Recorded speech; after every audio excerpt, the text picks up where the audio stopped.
Hello everyone. இன்னைக்கு லெசன்ல இந்த ஒரே ஒரு வார்த்தையை வச்சு எப்படி விதவிதமா சென்டென்சஸ் ஃப்ரேம் பண்றாங்க, क्वेश्चंस கேக்குறாங்க, என்னென்ன மாதிரியான idiomatic expressions யூஸ் பண்றாங்க அப்படினு சொல்லிட்டு பார்க்கலாம். அந்த வேர்ட் what. இத வச்சு எப்படி டிஃபரண்டான எக்ஸ்பிரஷன்ஸ், क्वेश्चंस எல்லாம் ஃப்ரேம் பண்ணலாம்னு பார்க்கலாம். சோ இந்த what அப்படிங்கற இந்த ஒரு வார்த்தையை வச்சு நம்ம அடிக்கடி யூஸ் பண்ற ஒரு எக்ஸ்பிரஷன் என்ன அப்படினா இதுதான் எனக்கு வேணும். This is what I want. So இது வந்து ரொம்ப காமனா நம்ம எல்லார்கிட்டயும் நம்ம சொல்லுவோம். ஏதாவது ஒரு விஷயம் நம்ம செய்றாங்கன்னா இதுதான் நான் எதிர்பார்த்தேன், இதுதான் எனக்கு வேணும் அப்படி சொல்லுவோம்ல. சோ அந்த மாதிரி சொல்றதுக்கு this is what I want அப்படினு சொல்லலாம். Next one, what is done is done. So what is done is done அப்படினு சொல்றது எதுக்கு அப்படினா ஒரு விஷயம் செய்றோம் அப்படினா சரி விடு, முடிஞ்சது முடிஞ்சு போச்சு அப்படினு சொல்லுவோம்ல. ஒரு முடிஞ்ச விஷயத்தையே பத்தி திரும்ப திரும்ப பேசிக்கிட்டே இருக்காங்க, ஐயோ இப்படி ஆயிடுச்சு அப்படி ஆயிடுச்சுன்னு சொல்றாங்கன்னா சரி போ, செஞ்சது செஞ்சதுதான், இதுக்கு மேல ஒன்னும் செய்ய முடியாது, முடிஞ்சது முடிஞ்சதுதான் அப்படிலாம் சொல்றோம்ல. அப்படி சொல்றதுக்கு தான் what is done is done அப்படின்னு சொல்லிட்டு சொல்றோம். Next one, what goes around comes around. So இது எப்ப சொல்லலாம் அப்படின்னா இந்த கர்மா பத்தி எல்லாம் பேசுவாங்கல்ல. நீ செஞ்சது வந்து உன் தலையிலே வந்து விடியும், நீ தப்பு செஞ்சனா உனக்கு தான் தப்பு நடக்கும் அப்படிலாம் சொல்லுவோம்ல. நீ என்ன செய்யறியோ அதுதான் உனக்கும் நடக்கும் அப்படின்னு. அந்த மாதிரி சொல்றதுக்கு தான் what goes around comes around. ஒரு ஃபேமஸான மூவி டயலாக் கூட இருக்கு, வாழ்க்கை ஒரு வட்டண்டா அப்படிலாம் சொல்லுவாங்கல்ல. மேல போனவன் கீழே வருவான், கீழே போனவன் மேல வருவான். அந்த மாதிரி சொல்றதுக்கு தான் what goes around comes around அப்படின்னு சொல்லலாம். நெக்ஸ்ட் ஒன், இது என்ன ஒரு முட்டாள்தனம் அப்படின்னு நம்ம சொல்லுவோம்ல. என்ன ஒரு முட்டாள்தனமா இருக்கு அப்படின்லாம் கோமா நம்ம சொல்றதுக்கு what nonsense is this, what nonsense is this அப்படின்னு சொல்லிட்டு சொல்லலாம். Next one, what's wrong with you, உனக்கு என்ன ஆச்சு அப்படின்னு கேட்போம்ல. யாராவது ஒருத்தங்க ஒன்னு கோவமா இருக்கிறாங்க, ஒன்னு சோகமா இருக்கிறாங்க, அந்த மாதிரி எந்த மாதிரியான சிச்சுவேஷனா இருந்தாலும் பரவாயில்ல, நம்ம உனக்கு என்ன ஆச்சு அப்படின்னு கேட்போம்ல. நார்மலா இருக்கிறவங்க திடீர்னு கோவப்பட்டாங்கன்னா என்ன ஆச்சு உனக்கு, ஏன் இப்படி பிஹேவ் பண்ற அப்படின்னு கேட்கறதுக்கும் நம்ம வாட்ஸ் ராங் வித் யூ அப்படின்னு கேட்கலாம். இல்ல ஒரு மாதிரி சோகமா இருக்காங்க அப்படின்னா என்னாச்சு உனக்கு எதுவும் பிரச்சனையா அப்படின்னு கேட்கறதுக்கும் வாட்ஸ் ராங் வித் யூ அப்படின்னு கேட்கலாம். ஸோ இந்த வாட்ஸ் ராங் வித் யூன்றது வந்து கொஞ்சம் காமனான ஒரு கொஸ்டின். ஸோ எந்த மாதிரியான சிச்சுவேஷன்லையும் உனக்கு என்ன ஆச்சு அப்படின்னு கேட்கறதுக்கு நம்ம இந்த வாட்ஸ் ராங் வித் யூவை யூஸ் பண்ணிக்கலாம். நெக்ஸ்ட் ஒன், இது ஒரு magical question, what about you. So what about you அப்படிங்கிறது என்னன்னா உனக்கு என்னன்னு ஒருத்தங்கிட்ட வந்து, அதாவது எப்படி சொல்றது, ஒரு சஜஷன் கேட்குறோம்னு வச்சுக்கோங்க. எந்த மாதிரியான சிச்சுவேஷனா இருந்தாலும் சரி நீ என்ன சொல்ற, உனக்கு என்ன வேணும், இப்படி எல்லாம் கேட்கறதுக்கு நம்ம வாட் அபவுட் யூ அப்படின்னு கேட்கலாம். இப்போ வந்து ஒரு ரெஸ்டாரண்ட் போயிருக்கிறோம், நமக்கு வேணுங்கிறதெல்லாம் ஆர்டர் பண்ணிட்டு நம்ம ஃப்ரெண்டு கிட்ட சரி இப்போ உனக்கு என்ன வேணும் அப்படின்னு கேட்போம்ல. ஸோ அப்படி உனக்கு என்ன வேணும் அப்படின்னு கேட்கறதுக்கு வாட் அபவுட் யூ அப்படின்னு சொல்லிட்டு கேட்கலாம். இந்த இடத்துல இந்த வாட் அபவுட் யூக்கு வந்து அர்த்தம் என்னன்னா சரி நீ என்ன ஆர்டர் பண்ற, உனக்கு என்ன சாப்பிட வேணும் அப்படிங்கிற அர்த்தத்துல போயிடும். இப்போ ரொம்ப நாள் கழிச்சு ஒருத்தங்களை பார்த்துட்டு ஹவ் ஆர் யூ அப்படின்னு நம்மளை பார்த்து கேட்குறாங்க அப்படின்னு வச்சுக்கோங்களேன். அப்போ வந்து yes I am doing good அப்படின்னு சொல்லிட்டு நீ எப்படி இருக்கன்னு திருப்பி கேட்கறதுக்கு வாட் அபவுட் யூ அப்படின்னு கேட்கலாம். நம்ம மறுபடியும் ஹவ் ஆர் யூன்னு கேட்கணும்னு அவசியம் இல்லை. ஸோ இந்த இடத்துல வாட் அபவுட் யூவோட அர்த்தம் வந்து ஹவ் ஆர் யூ அப்படின்ற கேள்விக்கு பதிலாக வந்துடும். ஸோ இந்த மாதிரி எந்த மாதிரி சிச்சுவேஷனாக இருந்தாலும் நம்ம வந்து ஒருத்தங்க கிட்ட, அதாவது அந்த சிச்சுவேஷன்ல அது சிச்சுவேஷனுக்கு தக்க மீனிங் மாறும். ஸோ எந்த சிச்சுவேஷனாக இருந்தாலும் பரவாயில்ல, ஒருத்தங்க கேட்குறாங்க மறுபடியும் நம்ம அவங்கள பற்றி அவங்களோட பிளானை கேட்கறதுக்கு நம்ம வாட் அபவுட் யூ அப்படின்னு சொல்லிட்டு கேட்கலாம். Next one, what else. So what else அப்படின்றது வேற என்ன அப்படின்னு அர்த்தம். இது முக்கியமா வந்து நம்ம டெக்ஸ்டிங்லாம் பண்ணிட்டு இருக்கோம்னு வச்சுக்கோங்க. வாட்ஸ்அப்ல ரொம்ப நேரமா சேட் பண்ணிட்டு இருக்கோம்னா ஓகே வேற என்ன அப்படிலாம் கேட்போம்ல. ஸோ இந்த வேற என்னன்னு கேட்கறதுக்கு வாட் எல்ஸ் அப்படின்னு சொல்லிட்டு கேட்கலாம். அப்படி இல்லைன்னா வாட் நெக்ஸ்ட் அப்படின்னு கேட்கலாம். வாட் நெக்ஸ்ட் அப்படின்றதுக்கு வந்து அப்புறம் என்ன, அடுத்து என்ன அப்படின்னு கேட்கறதுக்கு வாட் நெக்ஸ்ட் அப்படின்னு கேட்கலாம். அடுத்து உன்னோட பிளான் என்ன, அடுத்து என்ன படிக்க போற, அந்த மாதிரி அடுத்து என்ன பண்ண போறேன்னு கேட்கிற எல்லா விஷயத்துக்கும் நம்ம வாட் நெக்ஸ்ட் அப்படின்னு சொல்லிட்டு கேட்கலாம். வாட் எல்ஸ் அப்படின்னா வேற என்ன.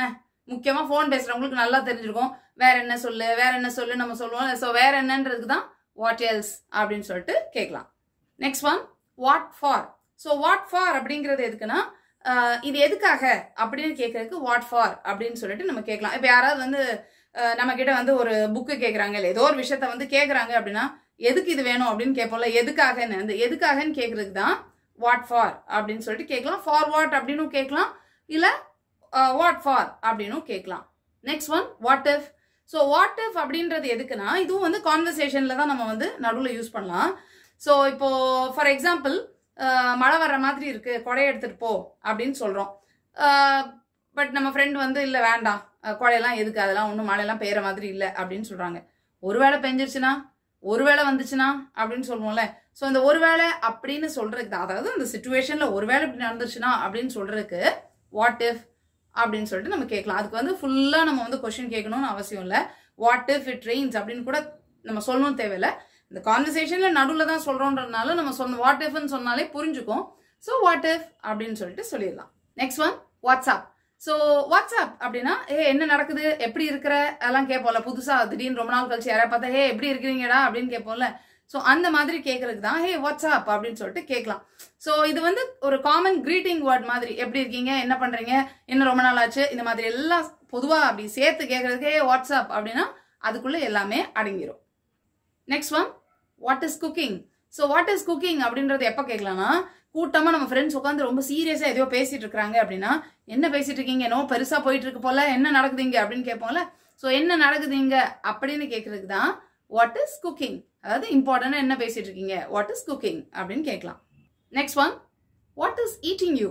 So what is eating you அப்படின்றது எப்போ கேட்கலாம்னா, யாராவது ஒருத்தர் கொஞ்சம் மூடு சரியில்லாம சோகமா இருக்கிறாங்க அப்படின்னா, என்ன மனசு சரியில்லையா, என்ன பண்ணுது, எந்த விஷயம் உன் மனசை டிஸ்டர்ப் பண்ணுது அப்படின்னு கேட்கறதுக்கு வாட் இஸ் ஈட்டிங் யூ அப்படின்னு கேட்கலாம். மனசை வந்து எந்த விஷயம் டிஸ்டர்ப் பண்ணுது அப்படின்னு கேட்கறதுக்கு வாட் இஸ் ஈட்டிங் யூ அப்படின்னு சொல்லிட்டு கேட்கலாம். Next one what's the catch. So what's the catch அப்படின்றது என்னன்னா, ஏதாவது ஒரு இடத்துல வந்து நம்மளை அட்ராக்ட் பண்ற மாதிரி ஒரு அட்வர்டைஸ்மெண்ட் கொடுத்துருக்காங்க அப்படின்னா, இது பார்த்தா அது உண்மை மாதிரி தெரியலையே, ஏதோ ஏமாத்து வேலை மாதிரி இருக்கே அப்படின்னு சொல்லுவோம்ல. ஏதோ பொரிய வைக்கிறாங்க நமக்கு அப்படின்னு, ஏதோ ஏமாத்து வேலை மாதிரி இருக்கு இப்படிலாம் சொல்றோம் பாத்தீங்களா, அந்த மாதிரி சொல்றது தான் வாட்ஸ் த கேட்ச். கேட்ச் அப்படிங்கிறது என்னன்னா, நம்மளை வந்து பிடிக்கிறதுக்கு என்னடா பொரிய வச்சிருக்காங்க இங்க அப்படின்னு கேட்கறதுக்கு தான் வாட்ஸ் த கேட்ச் அப்படின்னு சொல்லிட்டு நம்ம கேட்கலாம். இப்போ ஃபார் எக்ஸாம்பிள் ஒரு கடை வாசல்ல வந்து 90% ஆஃபர் அப்படின்னு கொடுக்குறாங்கன்னு சொல்லி போட்டிருக்காங்க, இல்லைன்னா எதை எடுத்தாலும் ஃப்ரீ அப்படின்னு போடுறாங்கன்னு வச்சுக்கோங்க. பார்த்தோடனே நமக்கு தெரியும் இது வந்து இப்படி நடக்கிறதுக்கு வந்து சான்ஸே இல்லை, என்ன எதுக்கு இப்படி பண்றாங்க, ஏதோ ஒரு ஸ்கேம் இது அப்படிலாம் நம்ம சொல்லுவோம் பாத்தீங்களா. அந்த மாதிரி சொல்றதுக்கு தான் வாட்ஸ் த கேட்ச் அப்படின்னு சொல்லிட்டு இங்க என்ன இருக்கு. அந்த கேட்ச்ன்றது இந்த ஸ்கேம் மாதிரி. ஸோ ஏதோ இங்க ஒரு வேலை விதிக்கிறாங்க நமக்கு அப்படின்ற மாதிரி அர்த்தத்துல வாட்ஸ் த கேட்ச் அப்படின்னு கேட்கலாம். Next one what the heck. So what the heck அப்படின்னா என்ன பண்ணி வச்சிருக்கீங்கடா, என்ன கொடுமடா இது அப்படிலாம் கேட்போம்ல. ஸோ அந்த மாதிரி சொல்றதுக்கு தான் வாட் த ஹெக் அப்படின்னு சொல்லிட்டு கேட்கலாம். ஸோ இந்த வாட் த ஹெக் அப்படின்றதுக்கு பதிலாக கொஞ்சம் வந்து வாட் த ஹெல் அப்படின்னு சொல்றதா வாட் த ஹெக்னு சொல்றாங்க. ஸோ வாட் த ஹெல்ன்றது வந்து ரொம்ப ரூடா இருக்கு, ஒரு மாதிரி கேட்கறதுக்கு ரொம்ப அஃபென்சிவா இருக்கு அப்படின்றதுனால அதை வந்து கொஞ்சம் லைட்டர் டோன்ல சொல்றதுக்கு வாட் த ஹெக் அப்படின்னு சொல்லிட்டு சொல்றாங்க. ஸோ இது என்ன கொடுமை, இது என்னது இது இப்படிலாம் நம்ம வந்து ஒரு எரிச்சலோட சொல்றோம்னா அப்போ வந்து வாட் த ஹெக் அப்படின்னு சொல்லிட்டு சொல்லிடலாம். Next one what is in a name. So what's in a name அப்படின்றது என்னன்னா, இப்போ பேர்ல என்ன இருக்கு அப்படின்னு கேட்போம்ல. இப்போ ஏதாவது ஒரு பேர் எதுக்காவது நம்ம செலக்ட் பண்றோம் அப்படின்னா, இந்த பேர் வேண்டாம், இதுக்கு பதிலாக இப்படி வைக்கலாம் அப்படி வைக்கலாம் அப்படின்லாம் சொல்லுவோம். பேர்ல என்னடா இருக்கு அப்படின்னு கேட்போம்ல. ஸோ பேர்ல என்ன இருக்கு அப்படின்னு கேட்கறதுக்கு தான் வாட்ஸ் இன் அ நேம் அப்படின்னு சொல்லிட்டு கேட்கலாம். ஸோ இப்போ பார்த்த இந்த சென்டென்சஸ்ல எதெல்லாம் உங்களுக்கு புதுசா இருந்தது, எதெல்லாம் நீங்க இனிமேல் யூஸ் பண்ண ஆரம்பிக்க போறீங்க அப்படின்றத கமெண்ட் பண்ணுங்க. இப்போ நான் தமிழ்ல சொல்றத இங்கிலீஷ்ல டிரான்ஸ்லேட் பண்ணி அதையும் கமெண்ட் பண்ணிருங்க. ஃபர்ஸ்ட் ஒன் பேர்ல என்னடா இருக்கு. நெக்ஸ்ட் ஒன் ஒருவேளை அப்படி ஆச்சுன்னா எதுக்காக. நெக்ஸ்ட் ஒன் இதுதான் எனக்கு வேணும். ஸோ இந்த சென்டென்சஸ் எல்லாம் இங்கிலீஷில் டிரான்ஸ்லேட் பண்ணிட்டு கமெண்ட் பண்ணிருங்க. இங்கிலீஷ் கற்றுக்கிற உங்கள் ஃப்ரெண்ட்ஸ் அண்ட் ஃபேமிலி மெம்பர்ஸ்க்கு இந்த வீடியோவை மறக்காமல் ஷேர் பண்ணுங்க. I'll meet you in the next lesson. Thank you. Bye.